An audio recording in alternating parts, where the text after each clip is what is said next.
most people, when they think of DHS these days, think about the CBP officers and the ICE officers they saw on the streets of Minneapolis in January, which was most unfortunate. We can talk about that. But DHS is far more than that. And at the moment, it's not funded.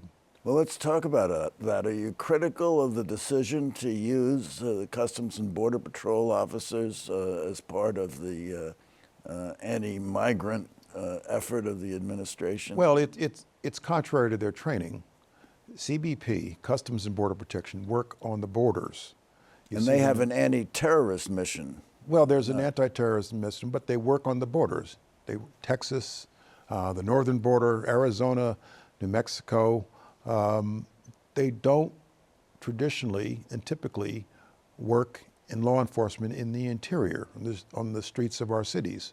That's the role for immigration and customs enforcement, not CBP. They're not trained in that way.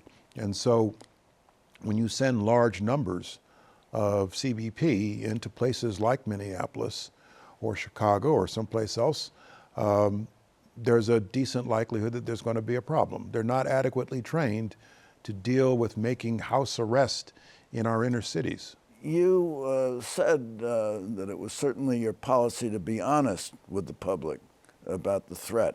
Yeah. We've seen conflicting messages, haven't we? We have the president said he's not worried. General Petraeus, former CIA director, said he wouldn't worry about it either. Former Police Commissioner Kelly said New York better worry. And others have said there's the threat. And we've had already at least 2 incidents. One in Austin, Texas, and we had Bloomfield. Yep. Oh, and we had 3. We had Norfolk, Virginia. That's some evidence that we're under imminent threat. Are we doing enough about it? Probably not. There are 3 types of terrorist threats, in my experience, in my observation.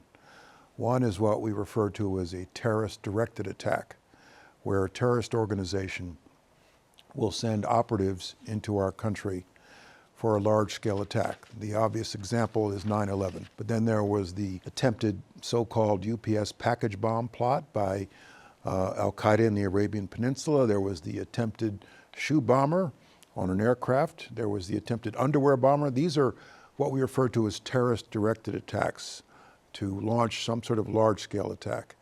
Then category 2 are terrorist-inspired attacks. An individual already here in the United States is inspired, recruited online by a terrorist organization to commit an act of violence. And then there's the so-called lone wolf, someone who adheres to the ideology, may not have ever met a single other member of AQ or ISIS, but is essentially acting on his own. AQ is Al-Qaeda. Al-Qaeda. For the uninitiated. But the individual, the so-called lone wolf, and the attacks we saw just recently may appear to be in this category, is essentially acting alone. And that's a much harder threat to detect. Since the creation of DHS, our government, I think, has gone a long way in dealing with the first category, the terrorist-directed attack, where someone enters this country to commit an act of terrorism. But the second and third categories are much harder to detect. And I believe in this environment, where we've gone to war against a state sponsor of terrorism, there's a decent likelihood that someone here in this country could be inspired or in some way recruited to commit an act of violence. And I think that's the threat that is uppermost in my mind right now.